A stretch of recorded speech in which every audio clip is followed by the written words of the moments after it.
Good morning, good afternoon, and good evening, depending on where you are in the world.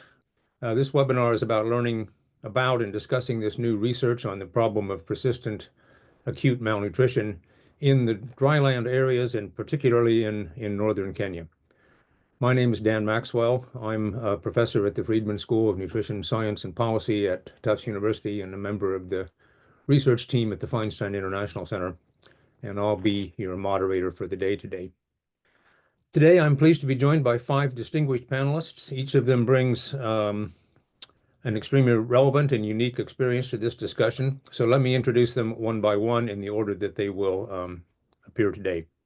First is Helen Young, my colleague who's a professor at the Friedman School of Nutrition Science and Policy and also the Feinstein Center, both at Tufts University. Second will be Professor Sophie Otola, an associate professor in the Department of Food, Nutrition, and Dietetics at Kenyatta University in Kenya. Third will be Dr. Achiba Gargule, who has been the research coordinator for this study, also at the Feinstein Center with Tufts University. Fourth is Anastasia Marshak, assistant professor at the Friedman School and also a member of the team here at the Feinstein Center. And Elizabeth Stites, who's an associate professor at Friedman and also the Fletcher School at Tufts University. Just briefly to introduce the topic, I won't take much time, but I would like to just note a couple of sort of worldwide trends with regard to persistent global acute malnutrition. If we can go to the next slide, please. So worldwide, the numbers of malnourished children, and especially wasted or acutely malnourished children, have been increasing. Estimates vary from somewhere like 47 million malnourished children to something like 144, depending on 144 million, depending on whose numbers you take. But it's clear from these staggering estimates that we are not going to meet the Sustainable Development Goals by next year. Emergency levels of child acute malnutrition are a recurring feature in most protracted humanitarian crises, but they're also found in areas with no particular discernible shock or crisis. And the experience of Kenya here is directly relevant to this global problem because Kenya is a middle-income country where not only is humanitarian response well supported by government and a wide range of international agencies, it also has a functioning social safety net system. And yet this problem of persistent GAM continues. So the research that we'll be presenting here today tries to contextualize this problem of persistent GAM and presents a radical shift in the way we may think about the causes or the drivers of acute malnutrition, particularly in the drylands, and the ways in which we can address them. The research also analyzes the implications for ongoing responses, ranging from just fine-tuning our approach to business as usual to advocating for policy and institutional change. So with that, let me hand over to my colleague, Professor Helen Young, to kick us off. And I will just ask each presenter to pass on to the next one rather than it coming back to me and taking up more time. So Helen, over to you. Thank you very much, Dan.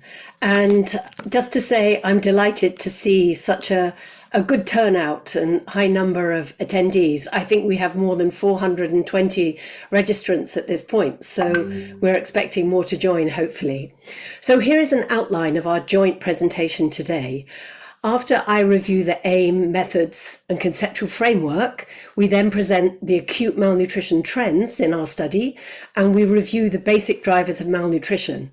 These generally receive less attention, which is why we wanted to start with them first.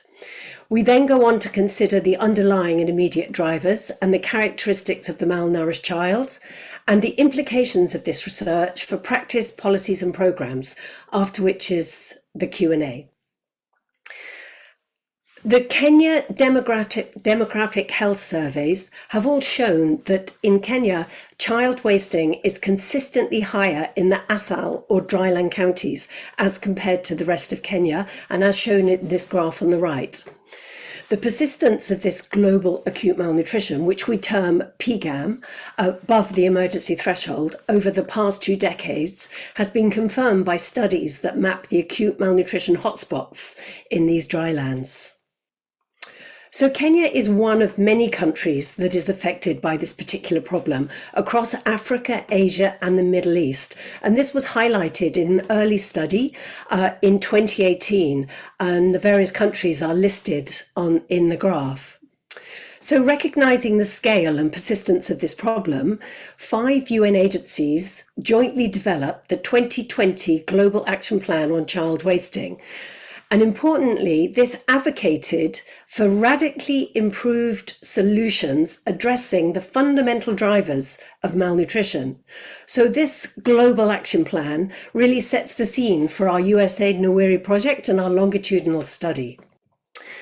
The aim of the longitudinal study was to investigate the drivers of acute malnutrition, immediate, underlying, and basic, and their changes over time, including seasonality, in Isiolo and Marsabit counties over 2 years. The sampling was based on 4 sentinel sites, which were purposely selected by their livelihood system. So in each site, we sampled approximately 600 households in total, including the children under 5 and their mothers or primary caretakers. The location of the sentinel sites are shown on the inset map of Kenya, and there is an expanded map of each site in the 4 quadrants. So pastoralism is a feature across all of our sentinel sites, but there are variations. So in Marsabit County, we have Les Amis, where pastoralism predominates, and also Loyangalani ward, which is on the shores of Lake Turkana, where there is fisher pastoralism. In Isiolo County, we have Ngara Mara, which is an example of pastoralism in transition, or what we call peri-urban pastoralism. And also in Isiolo, we have Garbatulla, where agro-pastoralism is practiced. On these maps, the green circles are villages included in our sentinel site, and the pink boxes are the mobile livestock camps, which are known as fora in Kenya, and where possible, we included these fora in our survey. We conducted 2 years of data collection, as shown in the timeline, using mixed methods. 12 rounds of quantitative data collection, 5 qualitative visits, including an initial scoping study, and geospatial analysis of environmental remote sensing data. The design of the study is based on the adapted malnutrition conceptual framework. This is shown, a visualization of the framework is shown on the right-hand side, which we have used for exploring drivers with stakeholders in this context. Malnutrition, as shown here, has multiple causes or drivers, which operate at different levels. Directly linked to malnutrition outcomes are the immediate causes of malnutrition, linked to diet and disease that affect the individual child. Next are the underlying drivers, which operate at the household and local community level related to food security, care, and public health. And most importantly, the underlying drivers are influenced by the basic drivers operating nationally, internationally, and playing out at that more local level, including livelihood systems, which include what people do for a living, the resources they have access to, and the processes, systems, and institutions that influence this. And these systems and institutions include governance, policies, legal frameworks, but also the informal institutions such as cultural and social norms and values. And finally, we have environment and seasonality, which provide the basis for livelihoods and production systems, and in turn are affected or influenced by the wider systems and institutions. And the point I want to end with is that if we only focus and address the immediate and underlying causes without tackling the basic drivers, we're destined to perpetuate the problem. So now I'm very pleased to turn this over to Anna, who will be talking about the acute malnutrition trends. Great. Thanks so much, Helen. So looking at the prevalence and the trends of acute malnutrition in our 2 sites, we do come up with one key message. Acute malnutrition is persistent and stubborn to change. Across the 2 years of a study, we found that on average, wasting prevalence hovered right around the emergency threshold, and even in the second year when the rains improved, never went below, on average, IPC Category 3 serious. As you can see on the graph on the right, the orange line is the predicted prevalence of wasting across the 2 years, and the light blue one is actual rainfall during that time. The red line is the reference line of 15% GAM. And so you can see that in the first year, prevalence of wasting stayed above the emergency threshold, then hovered right around it, then went down slightly, but even with the improved rains, never went below 10%. Now, we do see different trends across our 4 sentinel sites. Once again, in these graphs, the orange line is the predicted wasting, the light blue is the rainfall, and the red is the reference line. So what we see is that across these 4 sites, while we do visually see a trend of declining prevalence of wasting, this actually was only significant in Lysamis. More so, in both Lysamis and Layangalani, we never saw the prevalence go below the emergency threshold. Now, that's the bad news. The good news is that in Ngaramara, we actually saw by the last month of data collection, the prevalence of wasting reached 6%, falling from a high of 20% at the beginning of a study. What this tells us is that achieving the SDG goals and the World Health Assembly goals of getting wasting below 5% is possible in this context. Now, what is driving these persistently high rates of acute malnutrition in this context? Like Helen said, in order to answer this question, we're going to now flip the conceptual framework and actually start with the basic causes, starting with climate, environment, and seasonality. First, it's important to put our 2 years of a research study, highlighted in the little blue box, in comparison to the past 20 years of climate in this context. What we see is extreme climate variability going between drought and non-drought years. The research study started in 21 and was occurring after already 2 failed rains, with the first year encompassing another 2 failed rains. Now, the second year of the study, we actually have rainfall return, and it's above the 20-year average. So it's important to keep that context in the back of your mind when we describe all of our analysis. Now, there are also important climatic differences across our 4 sites. What we see is that Lysamis and Layangalani are our driest and our hottest sites, while Garbatulla is our greenest and our wettest site, given its proximity to the Wasonyero River. In all 4 sites, we have 2 peaks of rainfall, followed by 2 peaks of vegetation, and then 2 peaks of temperature occurring during the dry season.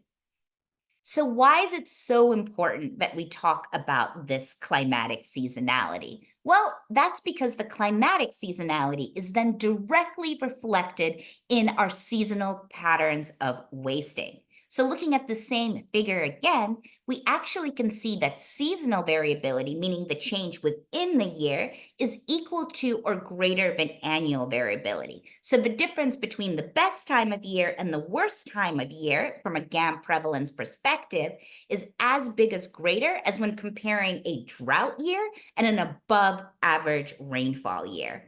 In addition, in the study, we see that wasting consistently peaks exactly when rainfall peaks, and that the best time, i.e. the lowest prevalence of wasting, occurs in the middle of the dry season. Now, it's also incredibly important to also consider the access to natural resources across our 4 sites and not just the climate.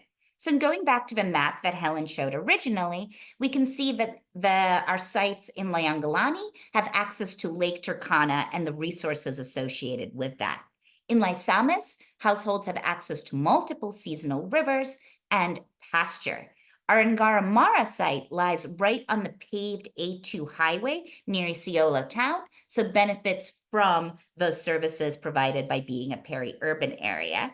And in our Garbatulla sites, All our villages lie on the Yawasonira River, which has water availability all year long. So as you're going to see next, this access to natural resources directly impacts what livelihoods are practiced here. And I'm going to hand it over to Liz for that. Thank you.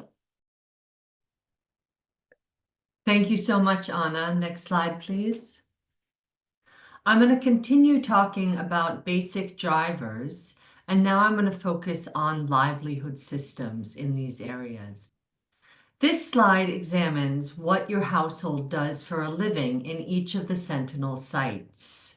And this importantly shows us the extent to which livestock, shown here as the brown bar, remains central to livelihoods across all 4 sites, even though this data was collected over a first year of a heavy drought period. We see that in Lysamus, livestock is particularly important, almost 90%. Multiple answers were allowed, hence we see over 100% in some places. Loyangalani, on the Lake Turkana, fishing is incredibly important as a source of livelihood, shown here in light blue, but we see that it only is actually practiced by about 20% of people. In Ngaramara, taking advantage of the peri-urban location, we see the high importance of casual labor. Garbatulla is the only place where we see cultivation, shown by the green band, making it our agro-pastoral site. So importantly, we see that even though we have a great mix, pastoralism and livestock husbandry remains critical in all locations. This graph shows the very high rates of animal ownership, again, even though this data was collected during the protracted drought. We see important differences by species and location, but overall, many animals in certain places, and perhaps more than we might have expected. Why is this? We hypothesize that just because people said that they weren't receiving a lot of animal products or income from animals in their diet or income, this doesn't mean that animals didn't exist. Households and communities still had animals despite their decrease in subsistence at the household and community level. The shaded column there shows goats, and goats are particularly important in a drought as they are drought resistant, have a short gestation period, allowing for more rapid recovery, and can be easily sold to smooth consumption. Some people referred to their goat herds as their ATM based on the ease of converting goats to cash. This slide shows the distance of goats from the main village settlement in each of our 12 survey rounds. Here we can see the mobility by seasons of goats across each of these sites. In our report, this graphic is replicated for each of the major animals, but I wanted to show you goats because we were talking about the continued importance of them despite the drought. The mobility of the goats is shown here in the difference in the orange versus darker colored bars, and the mobility systems are managed by the herders, ensuring access to grazing and water resources in the highly variable conditions. Achiba will talk more about these resources and institutions in a minute. As this reflects mobility, we pause for a second to think about the value of mobility as it relates to child nutrition. Mobility keeps animals healthy, which in turn directly contributes to child health through improved and extended milk production and higher sale price of those animals if and when sold. We can see the differences in mobility here by site, with animals from Lysamus having the greatest mobility and those in Ngaramara having much more constrained transhuman patterns. This relates to our finding that children in the fora, the mobile livestock camps, had better child nutrition overall. In other words, being in the fora and near to the animals was protective. This is likely due to better access to milk for a longer period of time. In support of this finding, we also find that acute malnutrition goes down when camels were present in the village in Lycemus and when cattle were present in the village in Agaramara. This further supports the protective nutritional value of seasonal access to milk.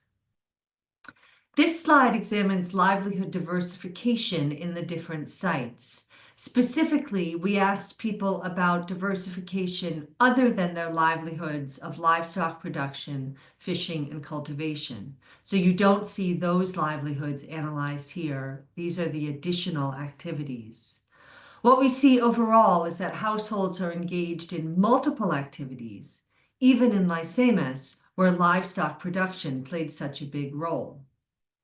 A few key points here. First, we see that not all diversification is the same, particularly a difference between adaptive and maladaptive activities, with the latter being those that are unsustainable, illegal, overly undermine the natural resource base, or are high risk. In this graphic, we highlighted with black those activities that we found to be maladaptive in this study. In addition, diversification, even into the same type of activity, can have different impacts depending on contexts. For example, engaging in casual labor in Ngaramara was associated with lower malnutrition, whereas engaging in casual labor in Lycemus was associated with higher malnutrition. Lastly, we find that diversification is highly gendered. Women are much more likely to engage in labor and time-intensive, marginal return, and often dangerous activities than their male counterparts. We believe there are important implications of these gendered differences for childcare and nutrition. To provide for their households in these time and labor-intensive fashions, women must often leave their children with secondary caregivers for extended periods. In Garbatulla, this was reflected in that children whose secondary caregiver took them to be weighed were significantly more likely to be acutely malnourished than those who were taken by their primary caretaker, their mother, to be weighed. I'm now going to turn over to Achiba. Thank you. Thank you, Liz. This section is going to build on Liz's points of the basic drivers, specifically focusing on systems and institutions that support the pastoral systems. These institutions are also important as they enable pastoralism to support human nutrition and community resilience in a challenging environment. I think from the beginning, I want to stress that pastoralism is not just a risky livelihood, but it's also a highly resilient one. It thrives in conditions of extreme climate variability, and various institutions support pastoral systems that often contribute indirectly to human nutrition. This diagram emphasizes the key components of resilience within a pastoral system. At the center of this system is the focus on adaptable local institutions and robust social support networks. Adaptable local institutions are central because they build resilience of pastoral communities facing drought and environmental challenges. These systems often work together to ensure sustainability and collective resilience of the communities, allowing pastoralists to effectively respond to climate variability and related risks and shocks. This slide shows examples of coexistence of risk and resilience in the communities we studied in Isiolo and Marsabit counties. Some of these risks are risks that are common in other dryland areas, but we also found risks that are particularly found in these communities. For example, women and children are particularly vulnerable to food shortages and forced migration as livestock migrate further away from permanent settlements. Along these risks are also resilient factors that support the resilience of this livelihood against risks and shocks. For example, mobility enables pastoralists to manage productivity in the face of variability. Adaptable natural resources institutions are also there, and strong social support networks are key factors that build the resilience of these livelihood systems. So it's important to stress that these risks and resilient factors coexist alongside each other in these study areas that our study was based. So I'm going to focus on this slide on some of the adaptable institutions that we came across in our study communities. And the first are harder strategies that manage various risks and shocks. For example, we found out that their extended stays in the fora areas, which are mobile settlements, as drought was sort of protracted during the study period. We are also seeing emerging strategies such as night grazing and cooperative herding between various households and within various communities. Also very important is the fact that once the rains came, herders were also engaging in strategies such as limited herd reproduction to ensure the full recovery of their herds as they were weakened quite extensively by the protracted drought. Another important adaptable institutions is the natural resources management institutions found in these communities that we studied, where institutions establish drought reserves, set the rules of use and access of these resources, and cooperate with government agencies to ensure strict enforcement of some of these rules of use and access. So generally, and as Liz has also alluded to, livestock mobility is flexible in this dynamic environment and supports the resilience of these pastoral systems. This slide is also focusing on the social support systems and some of the examples that we came across in our study communities. And one of the things that was common across all community households in Taba, but also sharing within communities where the better off and the poor share food, milk, fish, and so on and so forth. There is also sharing between villages and these mobile livestock settlements called the foras, where food and cash is exchanged. A very important outcome of this research is also the fact that we found out the role of grandmothers and elderly mother-in-laws in their responsibilities for caring for children over 2 years. These children's mothers have migrated into foras or are engaged in activities that take most of their time. And so the role of grandmothers then was found to be quite important in childcare. Overall, pastoral system support mechanisms are protective in relation to child wasting and help lessen the burden on the most impoverished households. We also found out that these systems are under a lot of pressure. Other than the protracted drought that was raging in for more than 3 years, there is also intergroup conflict that is putting a strain on the effectiveness of the systems and institutions in supporting the resilience of pastoral systems. Another key pressure that we found out is the ongoing privatization of the rangelands and water sources are making it difficult for herders to access water and pasture in dry season areas. And there are other emerging risks such as flooding, night grazing, and night fishing. So in general and in summary, pastoral institutional and social support mechanisms play a very protective role, especially in preventing child wasting and helping reduce the burden on the most impoverished households. Thank you very much, and I'll now hand it over to Anna. Great, thanks so much, Achiba. So now we're going to continue with the framework and talk about the immediate and underlying drivers, which fall under disease, consumption, food insecurity, care, and health. The overall message is that we actually found very few immediate and underlying variables that were consistently associated with acute malnutrition. And what we mean by consistently, meaning that they were associated across both years and across all 4 sites. The only exception to that is diarrhea, which was consistently associated with a higher risk of wasting. So what we're going to do now is we're going to talk about a few of the immediate and underlying level variables that were significant in this context for specific sites.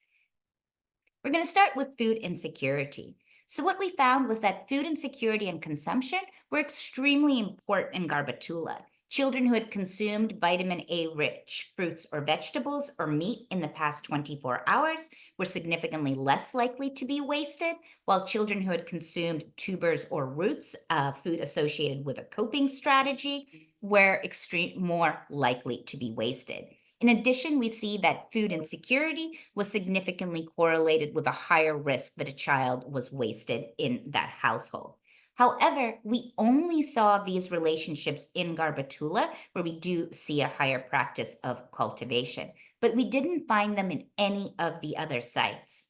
And what you see on the figure on the right is that the maroon color is the prevalence of acute malnutrition across the 2 years.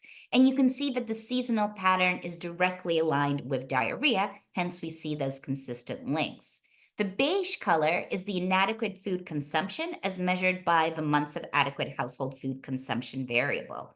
So what I want you to note here is that the different patterns, food insecurity peaks during the dry seasons, while acute malnutrition peaks during the rainy seasons. So this is not to say that food insecurity isn't extremely important in this context. It just means it's not the full story, and we really need to be looking at other variables and not just take a food first approach when trying to prevent acute malnutrition.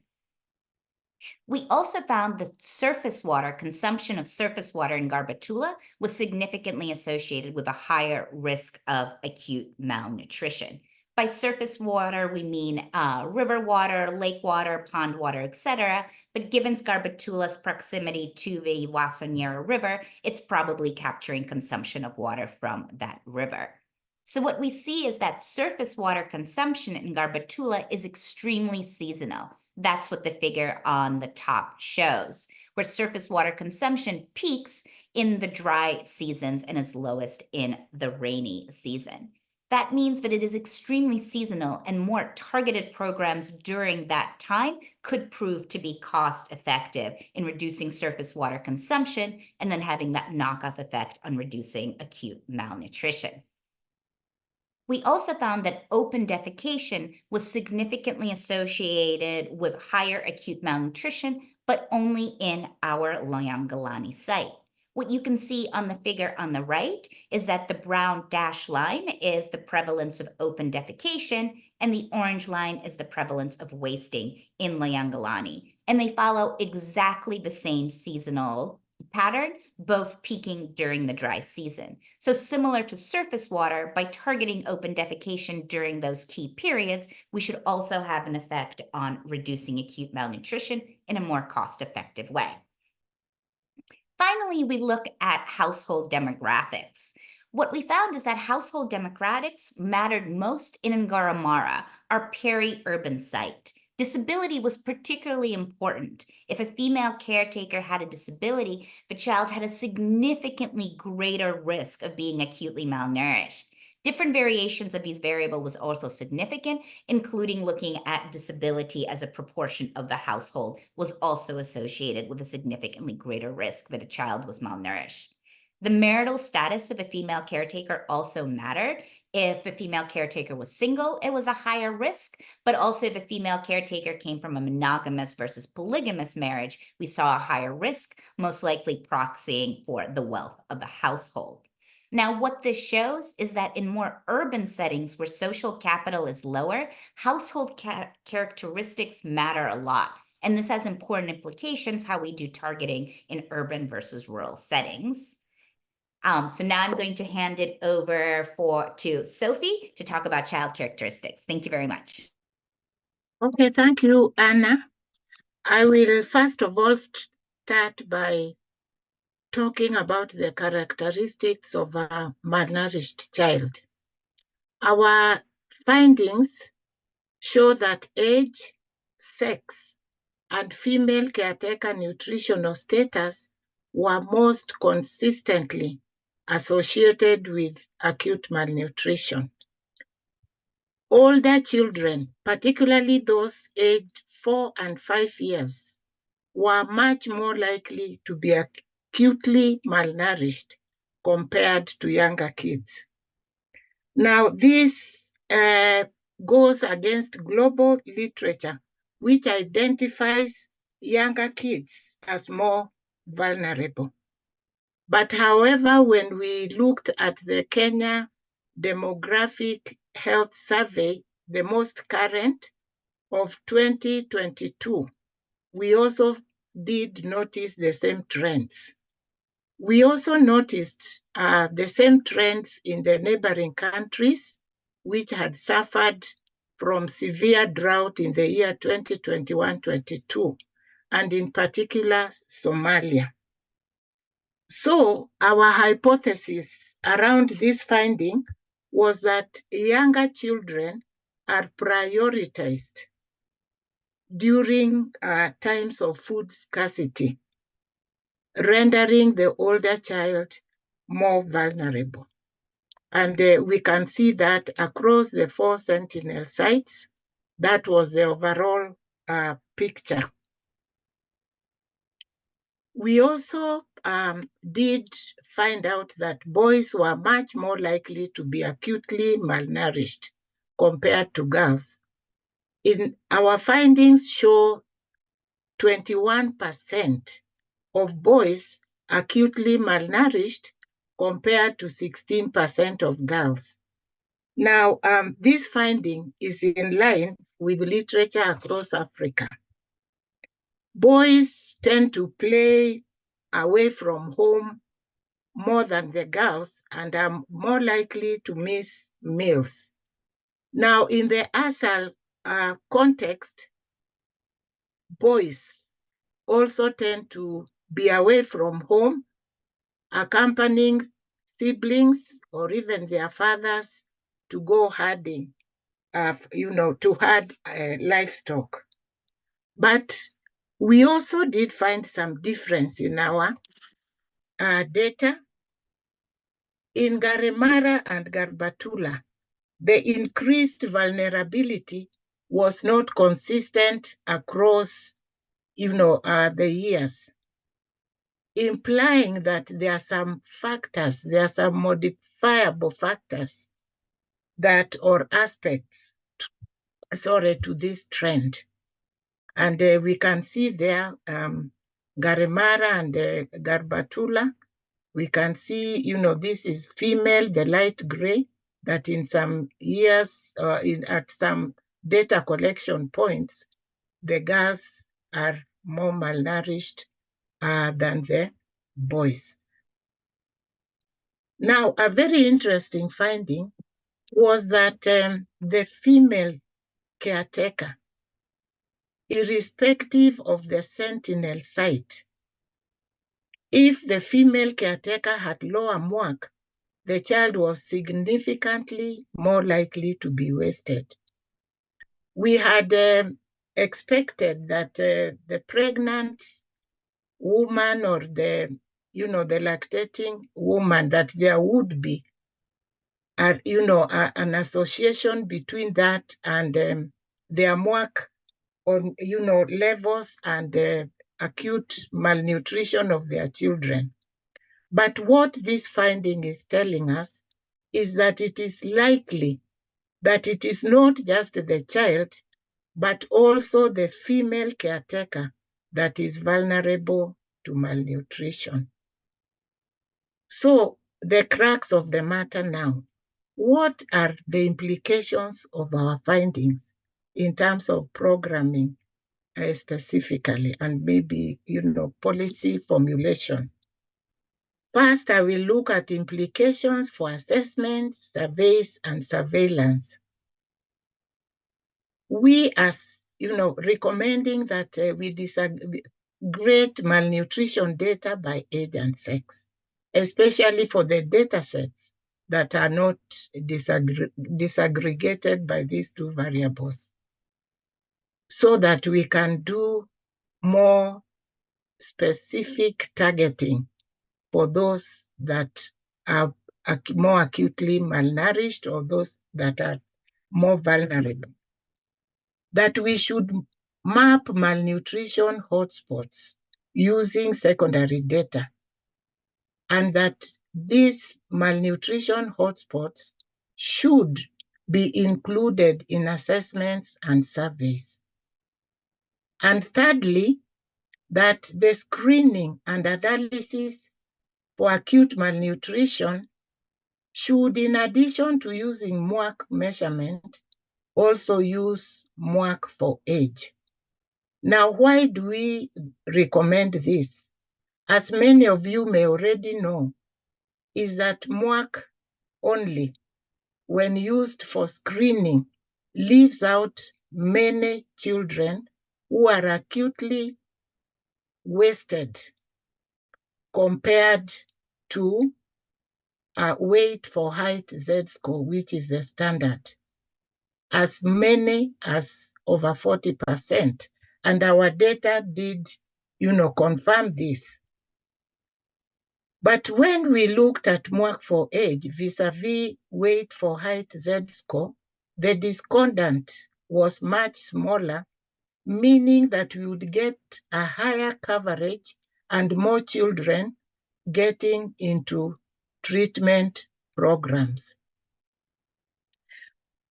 Avoid simplistic seasonal assumptions, especially in this time of climate change. And we are suggesting that we could use the geospatial data, to determine, seasonality. Analyze variables in relation to seasonal climatic variability. And, it is clear from our data that, for example, the drivers of acute malnutrition vary by seasonality. Recognize that baseline, midline, and endline surveys are inappropriate for high variability contexts, such as the ASALs, because if you use this, they will not give reliable data, neither will data be valid. We are also saying improve representation of FORA households. FORA households, as we have already had some insights about it, have their own peculiar characteristics, which we should have knowledge of so that targeting of interventions can be done appropriately. And lastly, to review and improve variables for assessing food security, livelihoods, nutrition, and health. Now, implications for effective responses, prevention and treatment to shocks and seasonal stresses. Review targeting criteria by age to extend beyond the first 1,000 days. We know this is a global recommendation. It is also, this is what is done even here in Kenya.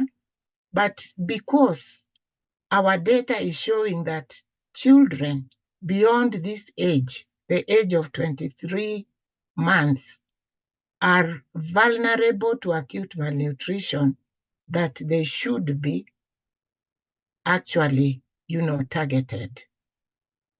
Expand targeting in non-malnutrition hotspots, yes, so that these hotspots can also be included in programs.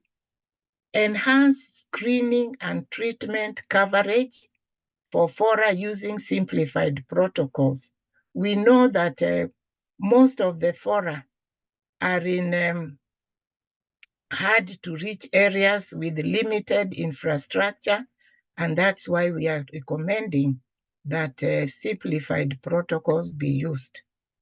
Expand services to female caretakers of malnourished children. We have seen that the nutritional status of the female caretaker has a relationship or has a relationship with the nutritional status of her child. We are also recommending that monitoring of relapses be done continuously so that those who, children who relapse, we can find out what is the cause and they can be put back into the program and their issues addressed appropriately. Now, finally, and quite important, tailor response strategies to seasonal drivers of acute malnutrition.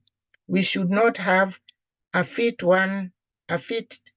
1 fit package throughout the different seasons, because if we continue to do this, we will not be able to address the drivers of acute malnutrition, through the different seasons.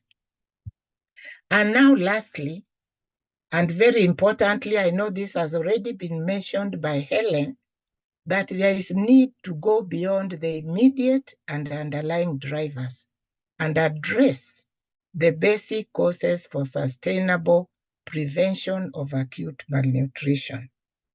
Just focusing on the immediate and the underlying drivers is unlikely to address persistent GAM. Our findings, as has already been mentioned by Anna, show few immediate and underlying drivers of acute malnutrition. There is need, therefore, to explore more solutions on the structural level addressing the basic drivers. And that's the end of my presentation. Thank you, and it is now my pleasure to hand over to Helen. Thank you very much, Sophie. So I'm going to be looking at the implications in relation to some of the basic drivers that we've been talking about, starting with the implications for sustainable livelihoods and adaptive diversification. So we've seen that PGAM, as we call it, and wasting relapse is a huge and continuing problem in the ASALs. And we've also found that food insecurity during the extended drought, we know that it was a widespread and severe problem. But nevertheless, we could not find a consistent link between food insecurity variables and acute malnutrition. So this highlights that there are a range of other factors that are both positively or negatively affecting these nutrition outcomes. We learned that livelihoods in drylands vary, and what this indicates is that what works in one setting might easily fail in another, so we need to know why. And to help us, we would advocate for the development of a better understanding of livelihoods by developing livelihood system profiles to help to identify opportunities, resources, capacities, as well as the barriers and challenges. This is the information that's needed to ensure interventions are contextually adapted. Now, we've heard a lot about pastoralism as the predominant livelihood, and that is principally because it is resilience. But nevertheless, it is facing challenges which undermine the nutritional benefits that we've identified. So we would say we need to prioritize existing support for resilient livelihood systems. Community-based childcare systems are playing an important role in supporting working mothers and child nutrition, and again should feature in our programming. Finally, where reciprocity and sharing is well established, we would advocate for community level targeting and working more at the community level. So the implications for strengthening systems and institutions.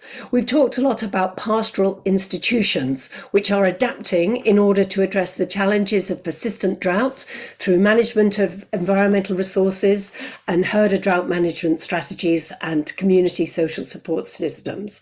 These are long-standing institutions that are not only foundational for resilient livelihoods, but they also serve as the front line of disaster response.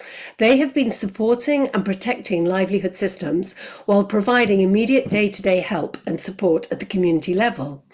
Thus, we have identified a range of ways to work with and support existing institutions in this context. There are many more details, and this is explained in more depth in our report. Some ideas are presented here. Next slide. Oh, before we move to the next slide, the final point here is if we are going to strengthen systems and institutions, we need to ensure that we integrate research uptake with evidence-based learning. In other words, we need to get these findings into the wider body of knowledge and available to all stakeholders across all levels. So we've also considered implications of our research findings for future research.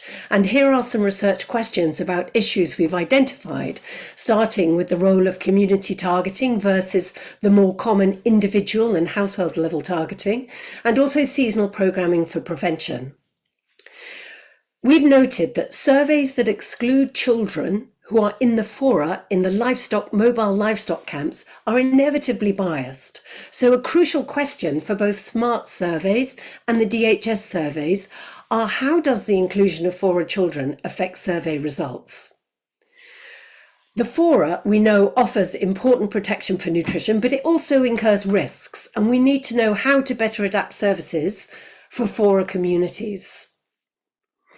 The end of the drought did not mean immediate recovery and brought many problems, especially the risk of flooding. We need to better understand recovery trajectories and also the risk continuums and tailor responses accordingly. And finally, we note that the risk of a child dying decreases with age. This is well established in the literature. But under these conditions, where older children are more malnourished, what is the risk of dying for these older wasted children? Finally, we learned many lessons about doing research, which we think are very important. We must make the most of available data, and this particular data set is a rich resource and can begin to answer some of the questions, for example, in relation to relapse. The combination of mixed methods, interdisciplinary approaches, and a longitudinal study have reaped very important lessons. For example, the use of remote sensing data to capture seasonal variability. And finally, I just want to stress that research uptake depends on properly engaging with stakeholders from the very start as partners in any research. And that leads to my final slide, an acknowledgement of the USAID Nawiri study partners who worked with Tufts and Kenyatta universities, including the government of Kenya and 2 county governments of Marsabit and Isiolo. The Nawiri Consortium lead, Catholic Relief Services, and local partners, Caritas Marsabit and Caritas Isiolo. And thank you to USAID for the funding and support, and of course to the study communities who supported this study throughout. So that is our presentation. I will now hand back to Dan for the Q&A. Thank you. Thank you, Helen, and a big thanks to all of our panelists. We have a lot of questions showing up in the Q&A box, so I think rather than me trying to summarize anything, we will jump straight into the questions. And the first one comes from Gwenail. The question is, in emergency situations, the humanitarian system typically prioritizes what is considered life-saving, focusing on immediate drivers. How do your findings redefine the concept of what response is considered life-saving in these contexts, particularly in terms of addressing underlying and basic drivers? Would you like to address that one, Helen? Sure, Dan. Yeah, a great question. I think actually in considering the answer to this question, it's worth pointing out that in recent years, the treatment of malnutrition has definitely trumped prevention in terms of the resources that are dedicated to each, but also the research and evidence that we have available. It's much stronger in relation to treatment. We need more research on prevention, and also in the policy and programming focus. The prevention of malnutrition rests mainly with the Ministry of Health. But as our research shows, we really need to broaden that to cover these other areas, not just sectors, but also ways of working and engaging with different partners and working through local institutions. So yes, I would agree. Thank you. A quick question maybe for Anna. In order to capture this element of seasonality, what's the time interval that you recommend for data collection? It depends on the outcome. So when it comes to acute malnutrition, a child becomes wasted pretty quickly. And so you'd want to make sure that you have a high enough frequency, monthly, or at the very least every other month, to capture those peaks. But you can also use a little bit of a trick because we never actually, when we're doing data collection, collect all that data in one day. Usually, if we're collecting data in the course of a month, it still takes about 2 weeks to get our entire sample size. And because we're collecting this data on digital data gathering devices, if we use the day of data collection variable, we actually can extend our understanding of seasonality. So the more granular your analysis on the time variable, the better. But in terms of frequency of data collection, I certainly wouldn't recommend more than every other month. Thank you for that question. Thanks, Anna. And while you're still on, maybe could you address the question about the difference between boys and girls in terms of the malnutrition outcomes, and also between the ages of different children? Why do older children seem to be more affected than younger? Yeah, absolutely. When it comes to the sex question, there was a giant meta-analysis done on DHS surveys across Africa and Southeast Asia. And basically, it consistently found that boys are much more likely to be wasted, stunted, underweight. They generally have higher under 2 mortality, under 5 mortality. And you see this on the broader spectrum, where men in generally, due to physiological reasons, particularly a weaker immune system, are more capable of getting sick. We saw this with COVID as well. So there's definitely that physiological component to it.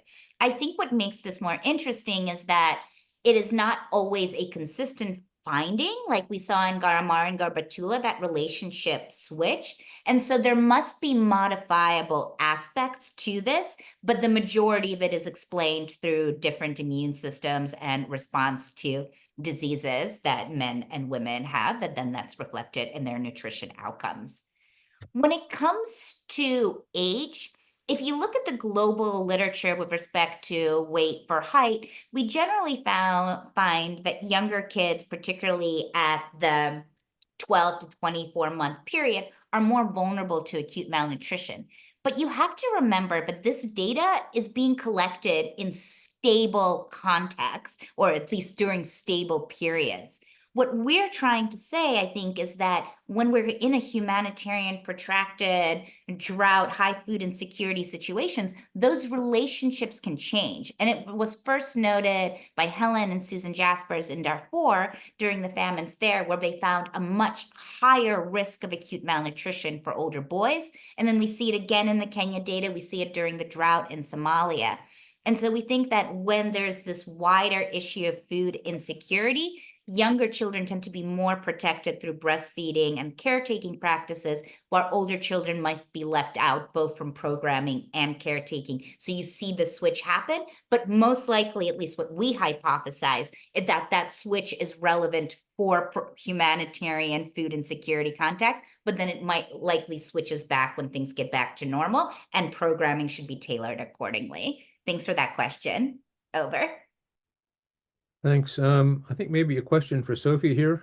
Given the consistent correlation between low MUAC measurements in female caretakers and child wasting, should nutrition programs place a greater focus on women's health as a whole and not just focusing on pregnant and breastfeeding women, as is currently the practice, in order to address the question of child malnutrition prevention? Can you address that question, Sophie? Okay, thank you, Dan, for that question. First of all, the consistent correlation between low MUAC in female caretakers and child wasting underscores the fact that maternal nutrition is critical not only for the mother's well-being, but also for the child's health and nutrition outcomes. It is important for us to note that most of the primary caregivers are the mothers, and that, when they are in good health, they are able to provide care, nourishment, and emotional support that is closely tied to, the nutritional or health status of their children. But if a female caretaker is malnourished, her ability to take care of the children is compromised, increasing the risk of child malnutrition. And therefore, we, from this finding, would suggest that maternal malnutrition be addressed through targeted interventions. For example, nutrition education, supplementation programs, social support systems, and so on, which can significantly reduce the risk of wasting in their children. But in addition to that, we don't want to lose sight of the fact that the pregnant and lactating woman should also be targeted during these crucial periods, because this pregnancy and lactation really does have an impact on their own status and the status of their nutritional status of their children. Now, placing greater emphasis on maternal health aligns with a more holistic approach to tackling child malnutrition, addressing both immediate and underlying drivers of the issue. So that, if we only focus on treating the malnourished child, we may fail to break the cycle of malnutrition. Now, evidence from our study highlights the need for an integrated response where both maternal and child nutrition are addressed together for more sustainable outcomes. We must also acknowledge that, as I had said earlier on, this was an interesting, unexpected finding. And what even confirms it more is that the same Nawiri in Mexico, working in Isiolo, in Turkana and Samburu, also had the same findings. So I think, there's need to really look at this issue. And probably we did have these findings maybe because of the drought season. But we are suggesting, as we had said earlier on, if the caretaker, more can be taken consistently, in the surveillance programs, then we may be able to see how their nutritional status varies with seasonality, and maybe, indicating that during certain seasons, they should be, targeted, specifically targeted. But yeah, so I hope that answers or, contributes to the answer to that question. Thank you, Dan. Thanks, Sophie. While you're still up, there's another related question about the impact on children if a caretaker is disabled, and also about the age of grandmothers or mothers-in-law, and the relationship of that to the child malnutrition outcomes. Could you quickly address that one too? Okay, thank you, Dan, for that question. We did not, investigate the age of the caretakers in relation to the acute malnutrition in their children. But I think Anna did mention that disability in Garemara, if I remember correctly, a caretaker who was physically disabled, her child was likely had higher chances of being, acutely malnourished. But we didn't see that in every other setting. Okay. Thank you. Okay, thanks. There's a couple of questions here from Andrew that kind of go together. I'm not sure who the best person to answer this question is, but let me read it out. Is it clear why poverty or well-being differentiation didn't figure in the analysis, even when you have disaggregated very well the data in other ways? And there's also a question about the link between diarrhea and malnutrition. Does that suggest that diarrhea management and prevention ought to be central to nutrition program policymaking? Do you want to address those, Helen, or who's the best person, or Anna? I wouldn't mind taking a stab at them. When Okay. it comes to wealth, we did look at wealth in all of our models. Now, of course, we used two different definitions of wealth. We used one that was based on asset ownership and another one that was based on livestock ownership, the tropical livestock units. And we consistently found no significant association, and even the directionality of those variables in relation with acute malnutrition weren't consistent.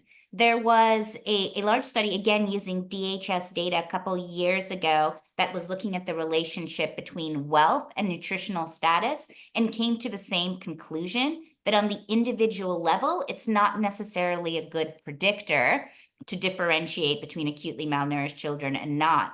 But it does on a higher level, if we're talking about on the country level or on the district level, those relationships do stand.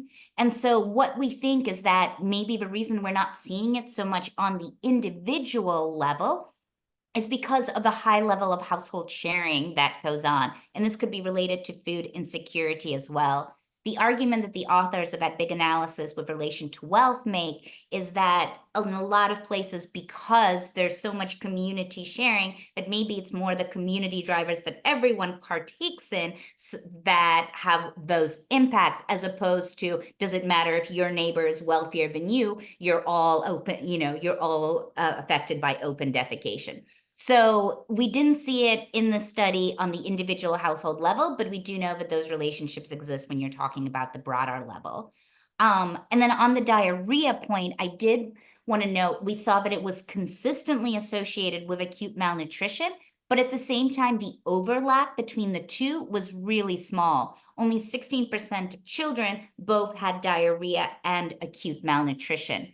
So I'm not sure if it's the directionality of that relationship or the fact that most acute malnutrition doesn't have diarrhea as a symptom. So I think diarrhea prevention is important, but I think we should be very careful to talk about the directionality. Is it a symptom of acute malnutrition and only maybe specific cases of acute malnutrition? Thanks so much for that question. Over. Thanks, Anna. There's a cluster of questions here. One asks about if there are fundamentally different drivers that appear to be the major cause of acute malnutrition in different contexts. Does that mean that the response in all cases needs to be kind of driven by a very context-specific kind of analysis? And then there's another one that talks about what key factors could enable a more granular analysis. And finally, one, if I can find it here, about what are the most important messages or most important interventions to break malnutrition in pastoralism as a whole. I could take part of it, Dan, particularly the point about what factors or mechanisms would enable more granular analysis. I also think that was linked to another question I saw, which was about how to develop the livelihood profiles within a shorter period. In other words, how do you get at this information that's going to allow you to contextualize your local actions? And I just wanted to emphasize that when we did our study, we've taken our results back to the communities and also back to the county level, some of the county level stakeholders. And what was really important for us in thinking through the implications was to find out whether these results resonated, whether they agreed with what they were seeing. And what was immediately apparent is that there is a wealth of local knowledge and understanding. And that, together with the wider body of knowledge, the literature, we did major desk studies before we began, that can all help in putting together these profiles. I don't think there is an excuse, actually, for ignoring all the work that has already been done. In Kenya, it's particularly rich, but also the local staff of agencies, NGOs, and people working for the local government are extremely knowledgeable about their local context. But what we need is a way of almost coordinating or organizing that knowledge in such a way that we can then cross-check what our intentions are and see whether it's a good fit, but also take it back. We took our results and our implications back to the community to check in, to discuss some of these ideas. And that's how I think proper recommendations should be developed. So a more cost-effective way of getting this information is available. That doesn't answer the other point. Just to say, there is not a one size fits all. Here we have a combination of acute humanitarian need that needs humanitarian response, but that should not dwarf or somehow take away from the ongoing need for particular services and other institutional support that should be always ongoing. Thank you. Okay, there's a related cluster of questions here. Let me see if I can get them all together. First is one from Navide that's basically asking to elaborate a little bit on the prevalence of other diseases. In other words, not just diarrhea, but like measles and malaria, and how those are related to acute malnutrition. There is one from Maxwell Omonde about asking to elaborate on how open defecation is linked to higher acute malnutrition, and one from Jane about the correlation between the length of breastfeeding and the level of malnutrition in children under 2. Not sure who's best placed to address those, or maybe that was a bogus way of grouping them, but I don't know. Do you want to take a shot at one of those, Sophie?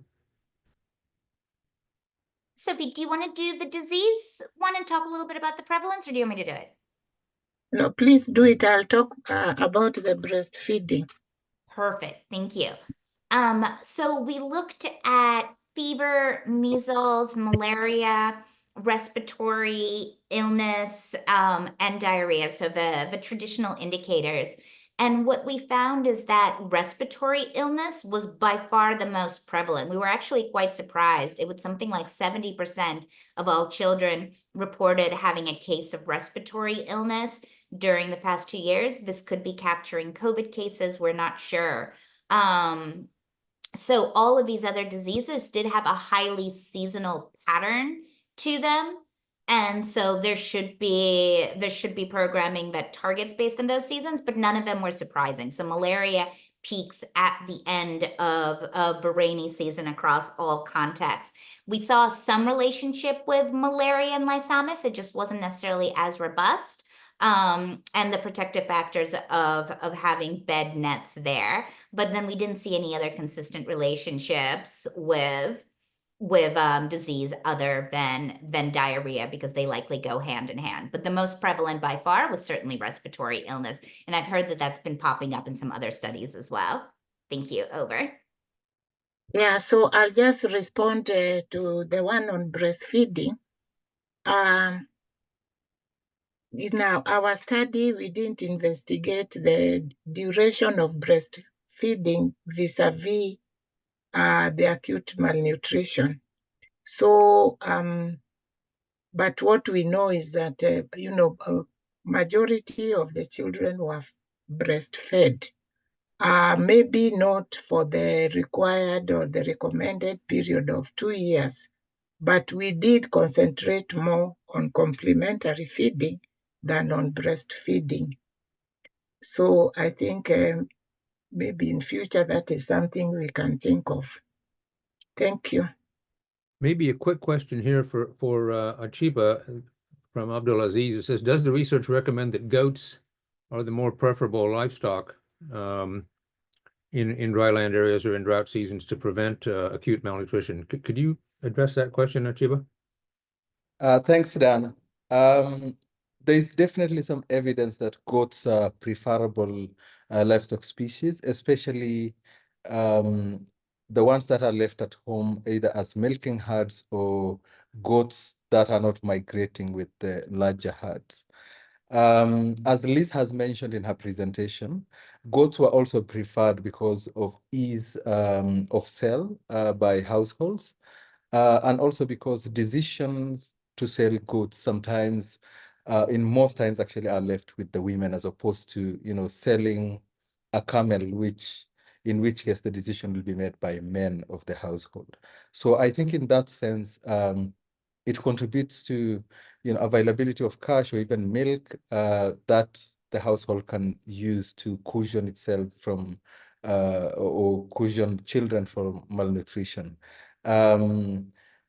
Yeah, so that's my answer, unless somebody else needs to add something. Thanks, Dan. And while you're on, Atiba, maybe another question from Elizabeth. It says Garbatulla seems to be the only one having food insecurity, yet its site is the same site which is well fed by a body of water. What would be your explanation for the unique finding that food insecurity seems to be the most important as a factor in Garbatulla as a location?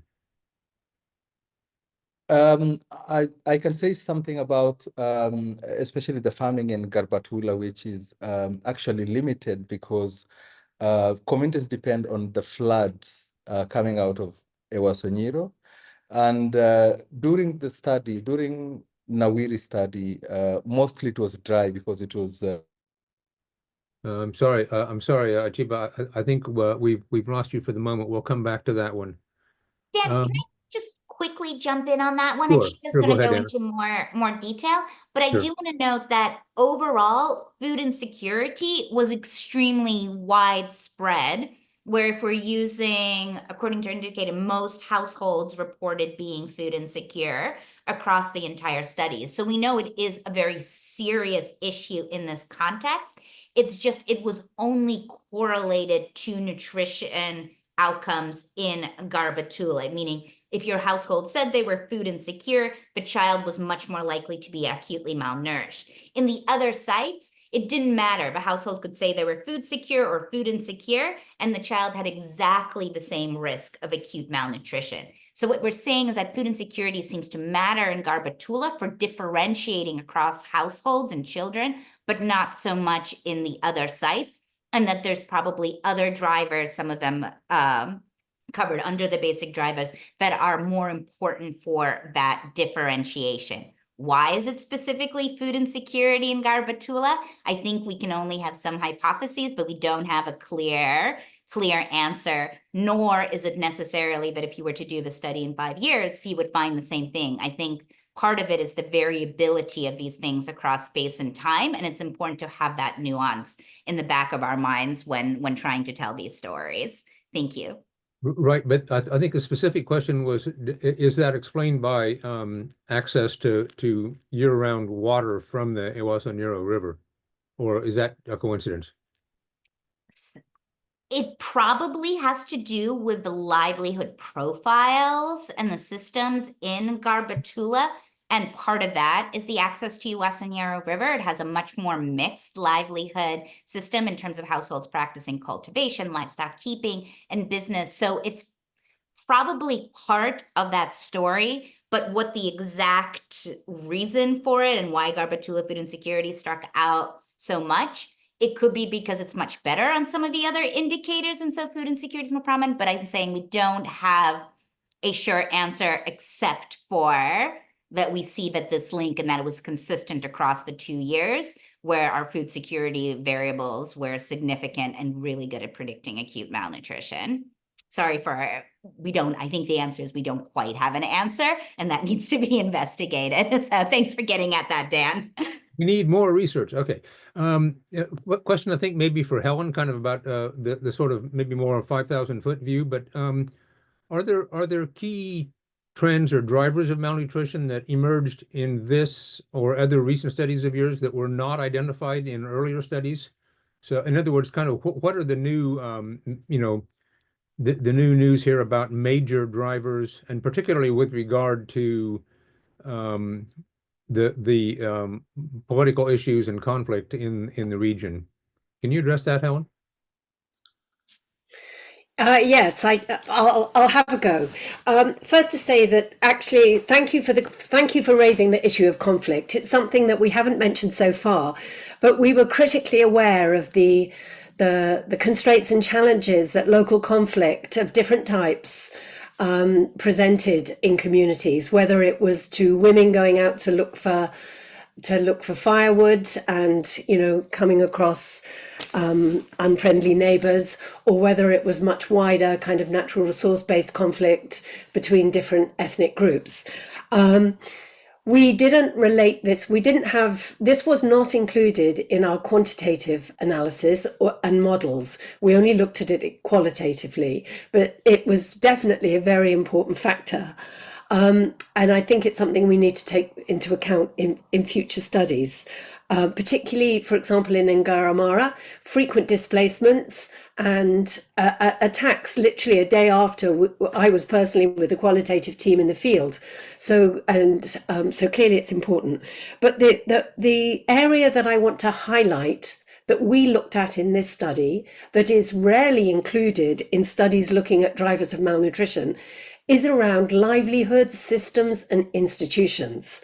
Now, livelihood approaches have been around and adopted for almost as long as the malnutrition causal framework, yet rarely do we see them used in either analysing or addressing malnutrition. And so, this is potentially, I think, a missed opportunity. And one of the reasons I think we haven't looked at it is because we have different understandings of what we mean by livelihood approaches. Too often, the focus of livelihood approaches is on alternative livelihood activities, with little understanding of what that means in a given context.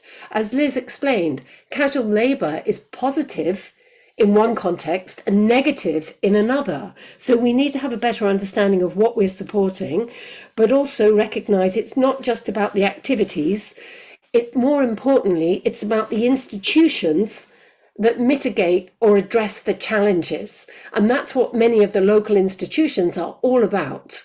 And they're doing it in places, as Achiba explained, in tandem with the county government. And I think that's where you really see differences to people's livelihoods locally. So, yeah, more attention and a different way of looking at livelihoods, I think, could be a real game changer in terms of sustainably preventing acute malnutrition. Thanks. We are coming to the top of the hour, so we want to stop on time. I think maybe there's a few questions that we haven't gotten to yet, but I think maybe I'll skip over to a final question from Noreen, basically agreeing that the information based on local knowledge is so rich in Kenya, but what are the major constraints to taking appropriate action? Appropriate action in this case, I think, to prevent persistent GAM by government, by development partners, by communities, etc. Do you want to address that quickly, Helen? And then we'll see if anyone else on the panel wants to add to that, and then we'll still try to close by 11. Well, I'd actually like to put that question back out to our panelists, and especially to Noreen, who are at the at the coalface of addressing acute malnutrition. For me, it seems that the work that we do is dominated by a disaster or crisis narrative that squeezes out other perspectives and means that we focus on risk and vulnerability at the expense of looking at resilience and sustainability, and we need both. Thank you. We hope that the end of this session won't be the end of discussion about this topic. And amongst you, on your screen now, you'll see a QR code, and you can take a snapshot of that to get to the NOWIRI website, or the NOWIRI page on the Feinstein Center website, where the full research report, the technical analyses, and the shorter learning brief are available. And finally, keep your eye on the email. There have been questions about sharing the recording, and we'll share this in the next couple of days. So thank you very much. That concludes our webinar for today. Thank you, everyone, for attending, and thank you so much to our panel of experts for the webinar. Thank you very much, and have a good day.